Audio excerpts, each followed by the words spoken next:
Hey y'all, it's Danielle from Black Business Boom and Black Owned Nashville, and we are live with Danielle Nellis, who is running for district attorney in Nashville. How amazing is that to have a Black woman in this race and hopefully as our district attorney? I'm super excited to have you, Danielle. How are you today? I'm so good. Thank you for having me here. I am not only excited to be with another Danielle, but excited to be on this platform sharing why we need to elect me as district attorney here in Nashville. Well, then let's just get into it. Why do we need to elect you as district attorney here in Nashville? Yeah, we need to have somebody in that position that is uniquely qualified, that can carry our stories. Unfortunately, I am running because we lost my father in law, a Venezuelan immigrant, he was murdered. My cousin, a Black gay man in North Nashville, was also murdered in 2014, and several of my Sunday school children were murdered in 2017 over the course of that year. So I understand what it is to be a victim, the family member of a victim walking through the system. I also understand what it is to be the family member of those who have experienced systemic injustice at the hands of police. My grandfather was beaten by police, wrongfully arrested. My father harassed by officers here in Nashville in his youth. I understand that fear that we have when we get that phone call, because my brothers called me one evening on Clarksville Highway where it was dark, and instead of stopping when police were attempting to pull them over, they drove less than a mile to get to the bottom of the driveway so that their attorney sister could watch um, and Mm. and make sure that nothing happened. And nothing happened, thankfully, but I understand that fear. I am uniquely qualified because I've been a defense attorney. So I've walked with defendants when they had no options for accountability and their families, trying to reach the best resolution in their case. I've walked with victims as a prosecutor, and I've clerked for a criminal court judge. So I've sat in that position of neutrality, trying to understand both sides and hear fairly from both sides and help the judge reach her decision, certainly all of her decisions, but assisting in that process. And what's really different also is that I'm the only candidate with a written plan to move our city forward. You know, a plan that takes into account the unique um, assets and resources that we have here in Nashville, but is focused really on people, restoring people, making them whole again, victims, defendants, and our entire community. And so I'm excited to do the work. I'm uniquely prepared to do the work, and I'm hoping to be elected. I love it. Now, tell us, Danielle, for those that are listening in that really don't understand the role of the district attorney, can you just break it down for us? What does that mean and what role do you play? Yeah, the easiest way to put it is that every case that where a suspect is developed comes through the office of the district attorney. And that person sets the policies and procedures surrounding how that case will proceed through the criminal justice system and through the court process. So that person helps shape the policy about release. If somebody is arrested, what that bail looks like, though the judges set the bail, you know how that policy is implemented and who is eligible and who is not eligible, as far as like pretrial assessment is concerned, is highly influenced by the person who is the district attorney.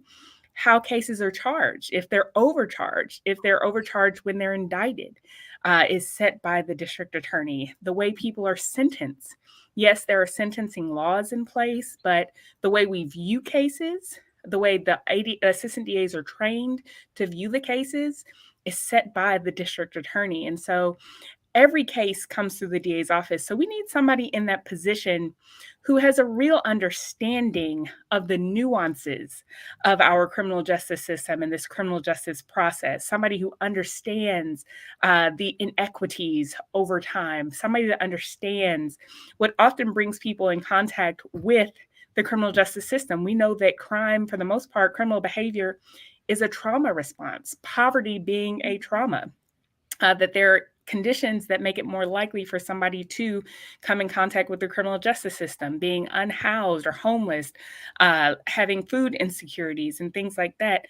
And also somebody that understands what it is to walk with victims and have been a victim, right? Because we too, as Black people, are victims, and we need to recognize and value victims as they come through the system and hear their voices truly, not just run them through the system like we do every other actor. And so we need somebody who has that unique understanding and has a balanced perspective and has seen it from all sides.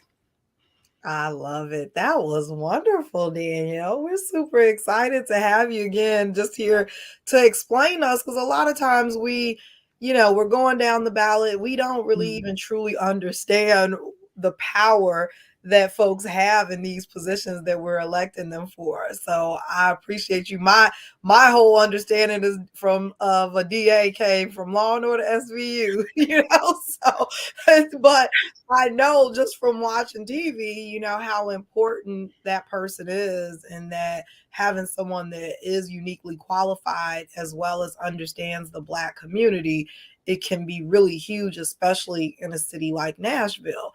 Yeah. I want to talk to you a little bit about what we've seen over even since the pandemic in North and East Nashville. It seems to have picked up. The crime has picked up, and I'm interested in just hearing your thoughts on that and things that we can do to help resolve whatever is going on to cause the spike in violent crime.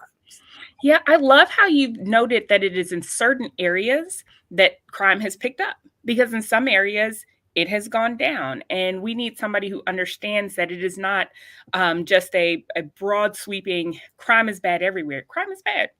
But there are certain communities who are impacted differently by criminal behavior. I think last year we had over 100 homicides here. And so that's over 100 families who are wrestling with the fact that they have now lost a loved one.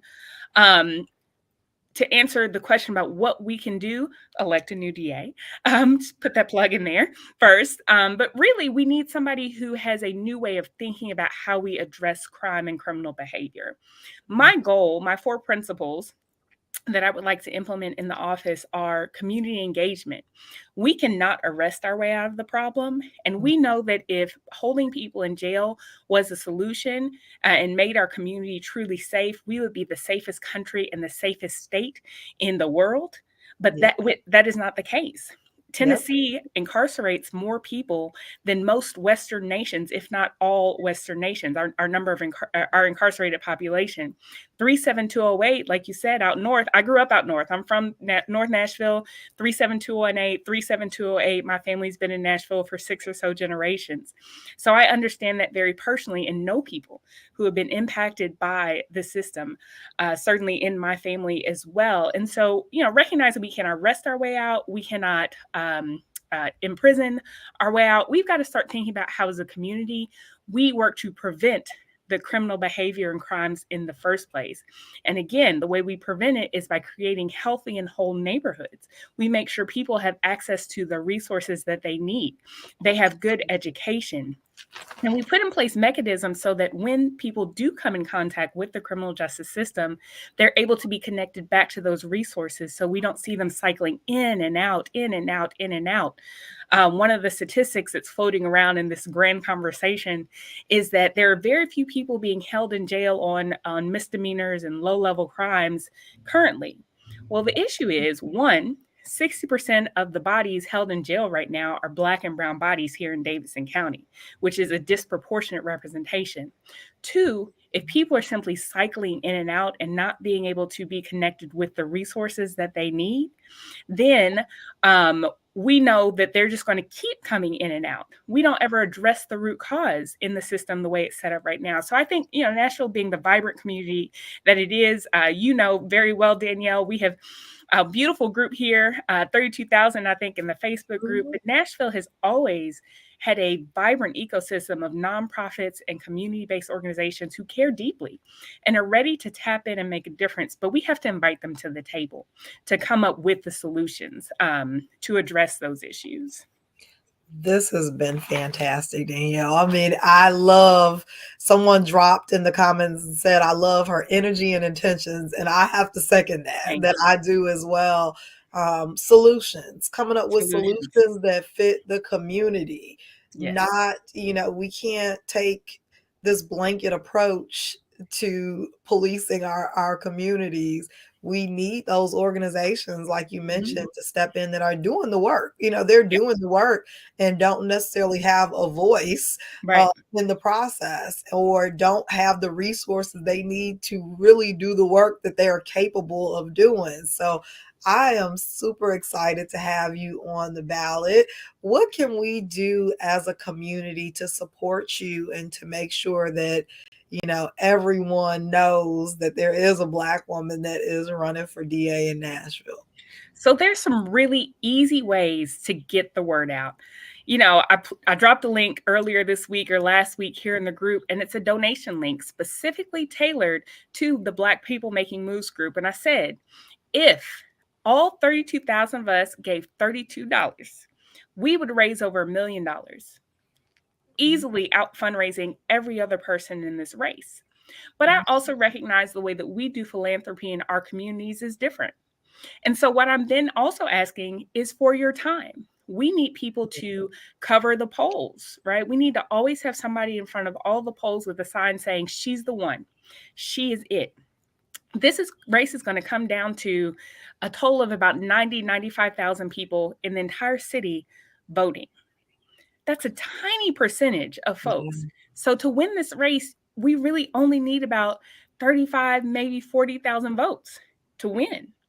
So, Yeah. what I need each person here to do is find 10 people.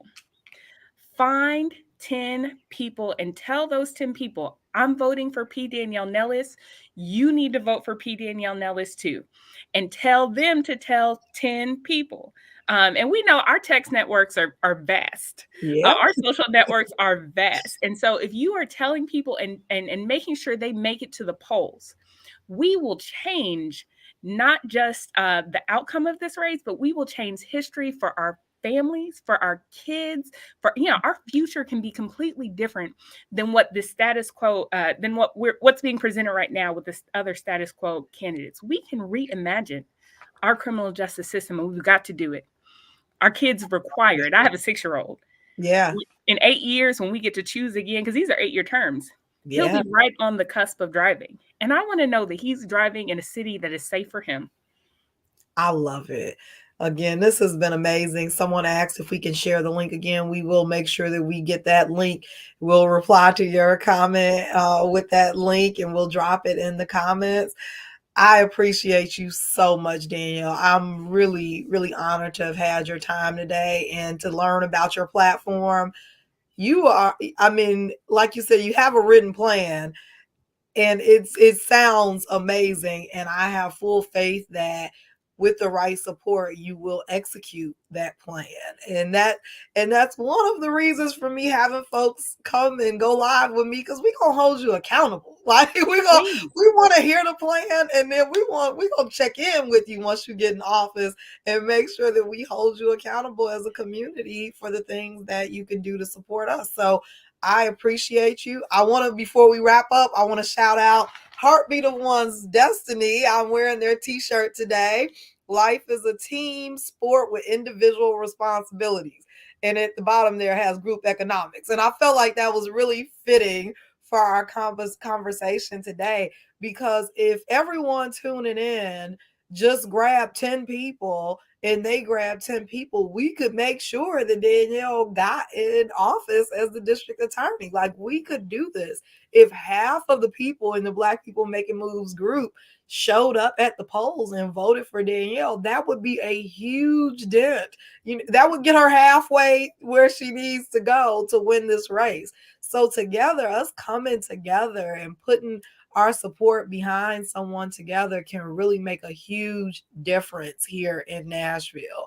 So again, Danielle, I really appreciate you. Really excited to have someone that is willing to represent our community, willing to bring resources, willing to involve the organizations that are doing the work, and make sure that we feel more safe in Nashville as the Black community. So thank you so much, Danielle. Thank you, Danielle. Let's make history, but more importantly, let's make change.